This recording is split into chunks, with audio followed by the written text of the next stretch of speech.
Friends, तो आज नया सेशन हमारा है टीडीएस और टीसीएस रेट्स जो 1 अक्टूबर 2024 से चेंज हो चुके हैं।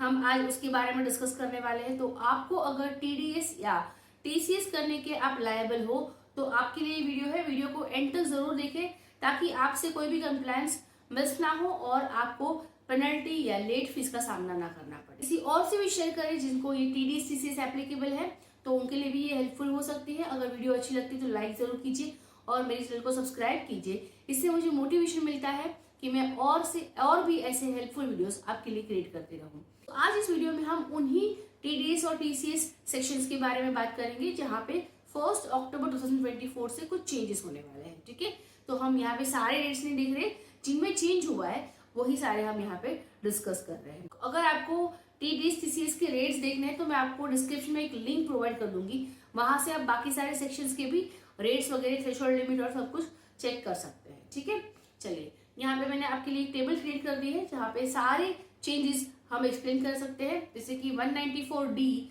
यहाँ पे insurance commission payable to individual HUF अगर होगा तो उसका करंट रेट 5% है, लेकिन अब 1 अक्टूबर से ये 2% हो जाएगा। ठीक है, आई एम सो सॉरी, 1 अक्टूबर से नहीं होगा, इसकी इफेक्टिव डेट 1 अप्रैल 2025 बता दी गई है। इसलिए मैंने इफेक्टिव डेट का भी कॉलम डाल दिया है कि यहाँ पे आपकी 1 अप्रैल 2025 से ये चेंजेस एप्लीकेबल होने वाली है। तो अक्टूबर से ये नहीं है, नेक्स्ट ईयर से एप्लीकेबल हो जाएगी।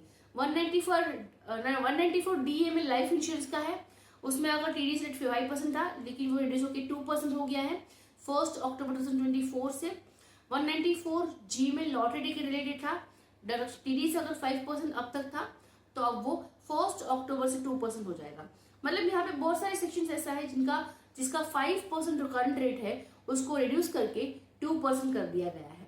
ठीक है, जैसे कि 194H कमीशन ब्रोकरेज आ जाता है, 194IB रेंट का सेक्शन है, 194M certain sums by individual HUF का है, 194O ई कॉमर्स ऑपरेटर जब अपने सप्लायर को पेमेंट करते हैं तब उन पर जो टीडीएस आता है उसमें तो 1% से 0.1% कर दिए। 1 अक्टूबर से वो एप्लीकेबल हो गया है। तो ये बहुत ड्रास्टिक चेंज है, यहाँ पे बहुत ही बड़ा डिफरेंस आ गया है 1% से डायरेक्ट 0.1%। ठीक है, तो यहाँ पे जो सप्लाई करते हैं ई कॉमर्स ऑपरेटर के थ्रू उनके लिए एक बेनिफिट की बात बन गई है। 194F जो म्यूचुअल फंड वगैरह पे था वो तो ओमिट ही कर दिया है, 20% था उस पर टीडीएस रेट, लेकिन 1 अक्टूबर से उसको ओमिट कर दिया है। एक नया सेक्शन लाया गया है 194T जो पार्टनरशिप फॉर्म पे है, पार्टनर्स को जो पेमेंट करते हैं पार्टनरशिप फॉर्म उन पे है 10% है। पहले तो बिल्कुल नहीं था क्योंकि नया सेक्शन है, तो अब 10% टीडीएस पे करना पड़ेगा, लेकिन वो नेक्स्ट ईयर से मतलब अप्रैल 2025 से एप्लीकेबल होगा। ठीक है, और टीसीएस की जो है 206C1F टीसीएस और नोटिफाइड गुड्स, तो यहाँ पे अब करंट रेट भी यही था 1%, लेकिन और भी कुछ गुड्स उसमें ऐड कर दी जाएगी, लग्जरी गुड्स, उसको नोटिफिकेशन दिया जाएगा और वो एप्लीकेबल होगा जनवरी 2025 से। तो हम नोटिफिकेशन के लिए वेट करेंगे उसके, और जैसे ही नोटिफिकेशन आएंगे आपके लिए वो वीडियोस प्रोवाइड कर दी जाएंगी। फिर है 194IA, यहाँ पे इमूवेबल प्रॉपर्टी सेल होने पे जो टीडीएस होता है उस पर कुछ क्लैरिफिकेशन दिया गया है, और रेट में चेंजेस नहीं है, 1% ही है, लेकिन कुछ क्लैरिफिकेशन दे दी गया है। चलिए हम सारे सेक्शंस देखते हैं वन बाय वन। अब यहाँ पे पहले तो बता देती हूँ मैं आपको, सिर्फ रेट चेंज हुए हैं, थ्रेशोल्ड लिमिट तो उतनी है जितनी पहले थी, तो यहाँ पे सिर्फ रेट्स चेंज कर दिए गए हैं। और अब इन द फाइनेंशियल ईयर 24-25 जब आप टीडीएस देखेंगे तो यहाँ पे 2 रेट एप्लीकेबल हो गए, Q1 और Q2 में जो ओल्ड रेट है वो, और अक्टूबर से क्योंकि रेट्स चेंज हो रहे हैं तो Q3 और Q4 में आपको नए रेट एप्लीकेबल हो जाएंगे टीडीएस के। तो आपको ये चीजें देखनी है। अगर हम सारे सेक्शन 1 बाय 1 देखेंगे तो आपके लिए मैंने यहाँ पे जो लॉ की लैंग्वेज में सेक्शंस दिए हुए हैं वो भी प्रोवाइड किए गए हैं। जैसे कि इंश्योरेंस कमीशन पे जो टीडीएस लगता था वो 2% हो गया है, तो उसके बारे में यहाँ पे दिया है। 194DA था payment in respect of life insurance policy, तो वो पहले वाला 194D इंश्योरेंस कमीशन है, यहाँ पे इंश्योरेंस लाइफ इंश्योरेंस पॉलिसी का जो टीडीएस होता है वो है। ठीक है, 194G commission etcetera on sale of lottery tickets, तो यहाँ पे भी जो चेंजेस हो गए हमने ऑलरेडी देख लिए हैं। 194H payment of commission on brokerage, तो आप रिटेल में इसको रीड कर सकते हैं, वीडियो को पॉज कीजिए, आराम से रीड कीजिए और समझ लीजिए क्या सेक्शन है अगर आपको नहीं पता है। ठीक है, तो 194H का पूरा हमने यहाँ पे एक्सप्लेन किया हुआ है। फिर 194IB payment of rent by certain individuals और HUF, ठीक है। और यहाँ पे आपको बहुत इंपॉर्टेंट ये है कि लोग 194IB को 194I से मिक्स कर लेते हैं और यहाँ पे गड़बड़ कर लेते हैं। तो ये दिखता है कि आपको यहाँ पे ये मिक्स नहीं करना है। 194IB क्या होता है, जब कोई इंडिविजुअल या HUF उनके रेजिडेंशियल प्रॉपर्टी की हाउस पे जो रेंट पे करते हैं वो 50,000 से ऊपर जाता है, तब TDS एप्लीकेबल हो जाता है, ठीक है। तो ये चीजें यहाँ पे दी है और 194I में कुछ ईयरली लिमिट दी गई है, तो ये चीजें आपको देखनी है, यहाँ पे मिक्स मत कीजिए। अगर आप चाहते हैं कि 194I और 194IB को डिफ्रेंशिएट करते हुए सेपरेट वीडियो बनाऊं तो मुझे कमेंट जरूर करें। जितनी ज्यादा कमेंट मिलेगी तो मैं यहाँ पे ये वीडियो आपके लिए जरूर क्रिएट करूंगी, ठीक है। नेक्स्ट है 194IB की ही बात हो रही है, पूरा सेक्शन मैंने यहाँ पे एक्सप्लेन किया हुआ है, लॉ की लैंग्वेज में पूरा आपके लिए रखा हुआ है। नेक्स्ट सेक्शन है 194M, यहाँ पे payment of certain sums by certain individual और HUF, ठीक है। तो यहाँ पे HUF और इंडिविजुअल्स को जो पेमेंट होते हैं 194C, 194H, 194J, उसके बारे में बात हुई है, तो उसमें जो चेंजेस है वो हमने ऑलरेडी देख ली है। यहाँ पे भी ये सारी चीजें लिखी हुई है, आप रीड कर सकते हैं और समझ सकते हैं कि वो क्या बोलना चाहते हैं। फिर है section 194O, payment of certain sums by e-commerce operator to e-commerce participants, मतलब उनके जो सप्लायर है थ्रू ई-कॉमर्स ऑपरेटर जो सप्लाई करते हैं उनका जो TDS है, जैसे मैंने बताया था 1% से 0.1% कर दिया है, तो वो चीज यहाँ पे है, वो आपको देखनी है। नेक्स्ट है फिर 194F, वो तो पूरा ओमिट ही कर दिया है, वो भी हमने देख लिया।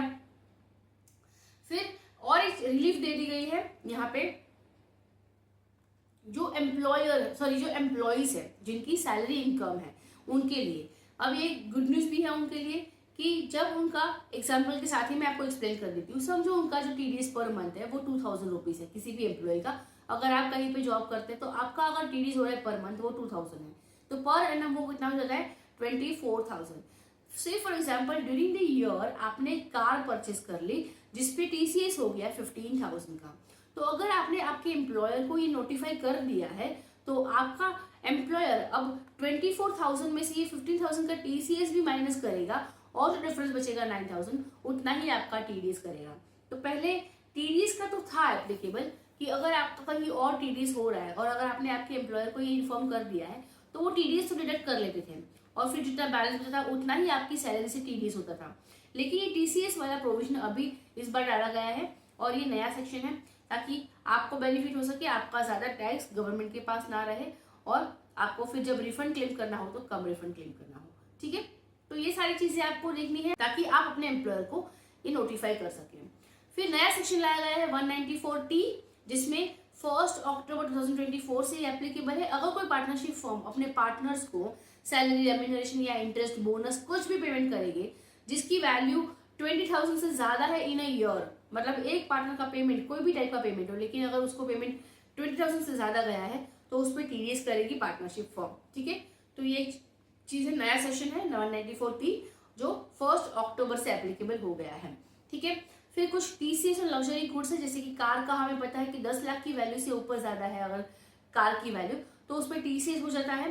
वैसे और भी कुछ गुड्स इसमें गवर्नमेंट नोटिफाई करने वाली है, नोटिफिकेशन के थ्रू यहाँ पे ये बताया गया है कि गवर्नमेंट जब चाहे उसमें गुड्स ऐड कर सकती है, तो उसके नोटिफिकेशन आने वाले हैं, सर्कुलर्स आने वाले हैं, जैसे ही आते जाएंगे आपको हमारे चैनल पे वीडियोस मिल जाएंगी। तो सब्सक्राइब जरूर कीजिए और बेल आइकन प्रेस कर दीजिए ताकि वीडियो आप तक सबसे जल्दी पहुंचे, ठीक है। फिर TDS इन प्रॉपर्टी पे क्लैरिफिकेशन दिया गया है कि अगर समझो कोई प्रॉपर्टी के 2 बायर्स है, मतलब 2 बायर मिलके वो प्रॉपर्टी बाय करते हैं और अगर प्रॉपर्टी की वैल्यू 60 लाख है तो एक बायर के पास 30 लाख पे करना पड़ेगा और दूसरा बायर 30 लाख, मतलब दोनों का कॉन्ट्रीब्यूशन में 30 लाख आ रहा है, ठीक है। तो यहाँ पे क्या कर रहे थे लोग, क्योंकि बायर 30 लाख पे कर रहा है वो 50 लाख से अबाव नहीं जा रहा है, प्रॉपर्टी की वैल्यू 50 लाख के अबाव क्रॉस नहीं हो रही है, तो TDS नहीं करते थे, सोचते कि हमने तो सिर्फ 30 लाख भी पे किया है, 50 लाख क्रॉस नहीं किया। लेकिन यहाँ पे क्लैरिफिकेशन तो बताया गया है कि आपको कितने भी बायर्स होने दो और पर पर्सन कितनी भी वैल्यू आने दो, लेकिन अगर प्रॉपर्टी की वैल्यू 50 लाख अबाव है तो आपके ऊपर TDS एप्लीकेबल हो जाता है और आपको ऐसे केस में TDS करना ही करना है, ठीक है। तो ये चीजें आपको देखनी है, ये क्लैरिफिकेशन यहाँ पे प्रोवाइड कर दिया गया है। दूसरा है TDS on FRSB, that is TDS on floating rate saving bonds, ठीक है। यहाँ पे ये चीज डाली गई है कि अगर आपका यहाँ पे इंटरेस्ट पेमेंट 10,000 से ऊपर है तो TDS एप्लीकेबल हो जाता है और वो होगा 1 अक्टूबर 2024 से एप्लीकेबल। ठीक है, अब नेक्स्ट है clarification on 194C and 194J। अब 194J क्या होता है, जहाँ पे प्रोफेशनल और टेक्निकल सर्विसेज होती है वहां पे 194J एप्लीकेबल होता है और उसमें जो टीडीएस रेट है वो 10% है। लेकिन 194C में कॉन्ट्रैक्ट रिलेटेड, कॉन्ट्रैक्ट बेस्ड जो सर्विसेज है, वर्क होता है, वर्क कॉन्ट्रैक्ट वहाँ पे होता है, वो हो जाता है 194C, जहाँ पे टीडीएस रेट 1% 2% ही है। लेकिन इसलिए लोग क्या कर रहे थे, 194J की वाली जितनी भी सर्विसेज या ट्रांजेक्शन है उसको 194C में दिखा के कम टीडीएस पे करते थे। लेकिन अब यहाँ पे क्लैरिफिकेशन दे दिया गया है कि अगर आपको 194C में टीडीएस पे करना है तो वो सप्लाई मस्ट बी वर्क, और वर्क का डेफिनेशन उसमें दे दिया गया है। ठीक है, तो आप वो देख सकते हैं और समझ सकते हैं। तो ये क्लैरिफिकेशन आप जरूर ध्यान में रखें। तो अगर आपकी कोई प्रोफेशनल या टेक्निकल सर्विस है तो उसका टीडीएस 194J में ही होना चाहिए एट द रेट ऑफ 10%। ठीक है, अब टीसीएस और टीडीएस के लिए लोअर डिडक्शन या कलेक्शन सर्टिफिकेट का भी एक ये क्लॉज डाल दिया है, जहां पे अगर आपकी इनकम बहुत कम है, मतलब आपके टीडीएस या टीसीएस एप्लीकेबल नहीं, आप उसके लिए एलिजिबल नहीं हो, तो फिर आप लोअर डिडक्शन या कलेक्शन सर्टिफिकेट के लिए अप्लाई कर सकते हैं। ठीक है, तो अगर आपका 194Q में टीडीएस हो रहा है ऑन पर टीडीएस ऑन परचेस हो रहा है, या फिर 206C1H में टीसीएस ऑन सेल्स हो रहा है, तो यहाँ पे आप लोअर डिडक्शन या कलेक्शन सर्टिफिकेट के अप्लाई करके इनसे बच सकते हैं और टीडीएस टीसीएस का प्रोविजन आपको एप्लीकेबल नहीं होगा। ठीक है, अब दूसरा है कि कुछ पर्सन्स को एग्जेम्प्ट किया जाएगा टीसीएस से, और इसके लिए नोटिफिकेशंस और सर्कुलर्स आएंगे। जैसे ही आएंगे आपके लिए वीडियोस यहाँ पे प्रोवाइड कर दिया जाएगा जिन लोगों को टीसीएस से एग्जेम्प्ट किया जा रहा है। ठीक है, तो ये सारी चीजें हैं। अगर आपको इनसे रिलेटेड कुछ क्वेरीज है तो आप मुझे कमेंट सेक्शन में पूछ सकते हैं, या फिर मेरा टेलीग्राम ग्रुप ज्वाइन कर लीजिए, जिसकी लिंक आपको डिस्क्रिप्शन में मिल जाएगी। वहां पे हम क्वेरीज डिस्कस करते रहते हैं। रिसेंटली आपके लिए एक कोर्स लॉन्च किया है, फाइनलाइजेशन ऑफ अकाउंट्स, जहाँ पे अगर आपको बेसिक अकाउंटिंग पता है लेकिन आपके बॉस या सीनियर्स आपको फाइनलाइजेशन नहीं सिखाते, या फिर आपके क्लाइंट के लिए भी आप एक्यूरेटली फाइनलाइजेशन करना चाहते हैं, तो मेरा ये कोर्स ज्वाइन कीजिए जस्ट फॉर ₹199, जहाँ पे हम फाइनलाइजेशन की ये सारे पॉइंट्स कवर करने वाले हैं जो आपको स्क्रीन पे दिख रहे हैं। बहुत सारी एडजस्टमेंट एंट्रीज जो आपको ईयर एंड में करनी है, साथ में ईयर के बिगिनिंग में भी करनी होती है, फिर प्रोविजन फॉर टैक्स, फिर आपका डेफर्ड टैक्स जो कंपनी को एप्लीकेबल हो जाता है। तो यहाँ पे हम प्रोप्राइटरी फर्म, पार्टनरशिप फर्म और कंपनीज तीनों का फाइनलाइजेशन सीखने वाले हैं with the provision of income tax, TDS, GST and companies act. ठीक है, तो सारी वर्किंग भी हम लोग कवर करेंगे, साथ में एंट्रीज भी कवर करेंगे, और पूरा फाइनलाइजेशन ऑडिट के लिए आप प्रिपेयर कर पाओगे, जहाँ पे आपको फाइनलाइजेशन करके डायरेक्टली ऑडिटर को सबमिट करना है, और मोस्ट ऑफ द ऑडिटर्स इसमें कोई क्वेरीज आपका नहीं निकाल पाएगा। साथ में आपको बोनस मिल जाएगा इसमें 1 मंथ का व्हाट्सएप सपोर्ट, जिसमें आप आपकी फाइनलाइजेशन रिलेटेड क्वेरीज मुझे पूछ सकते हैं और विद इन 48 आवर्स उसका आपको रिप्लाई मिल जाएगा। कोर्स को ज्वाइन करने के लिए आपको डिस्क्रिप्शन में लिंक मिल जाएगी, और एक वेबिनार है मेरा जीएसटी कंसल्टेंट को जो लाइव चलता रहता है, जिसकी कोई डिसाइडेड डेट्स नहीं है। अगर आप इसको ज्वाइन करना चाहते हैं तो आप मुझे मैसेज करेंगे, आपको अपकमिंग वेबिनार की डिटेल्स मिल जाएगी, जहाँ पे हम कवर करेंगे कि आप कैसे जीएसटी कंसल्टेंट बनेंगे, उसके लिए आपके पास क्या क्या नॉलेज होनी चाहिए। और वेबिनार को इस तरह से डिजाइन किया गया है कि आप आराम से इस वेबिनार को अटेंड करने के बाद आपकी टैक्स प्रैक्टिस स्टार्ट कर सकते हैं, या फिर अगर आप जॉब करना चाहते हैं तो इजीली इंटरव्यू क्रैक कर सकते हैं। यहाँ पे आपको as a bonus training provide कर दी जाएगी कि अगर आप टैक्स प्रैक्टिस स्टार्ट करते हैं तो आप कैसे क्लाइंट को अप्रोच करेंगे, कितनी फीस कोट करेंगे, क्लाइंट को कैसे रिटेन करेंगे, एंड सो ऑन। और अगर आप इंटरव्यू के लिए प्रिपेयर कर रहे हैं तो आप फिर कैसे इंटरव्यू क्रैक करेंगे, इंटरव्यू में अपने जीएसटी रिलेटेड कैसे क्वेश्चन पूछे जाएंगे, आप कैसे उसको आंसर करेंगे और इजीली इंटरव्यू क्रैक कर सकते हैं। और साथ में आपको 1 मंथ का व्हाट्सएप सपोर्ट मिल जाएगा, जहाँ पे आप जीएसटी रिलेटेड क्वेश्चन मुझे पूछ सकते हैं और विद इन 48 आवर्स आपको उसका आंसर मिल जाएगा। और भी कुछ बोनसेस है जो इसकी आपको स्क्रीन पे डिटेल्स शो हो रही है। अगर आप ये वेबिनार या फिर मेरा फाइनलाइजेशन का कोर्स ज्वाइन करना चाहते हैं तो उसकी लिंक आपको डिस्क्रिप्शन में मिल जाएगी, मुझे वहां पे आप मैसेज कीजिए, आपको सारी डिटेल्स मिल जाएगी, वहां से आप इसको एनरोल कर सकते हैं। अगर वीडियो अच्छी लगी है तो प्लीज लाइक कीजिए, लोगों तक शेयर करें, और मेरी चैनल को सब्सक्राइब जरूर कीजिए, इससे मुझे मोटिवेशन मिलता है। Thank you so much.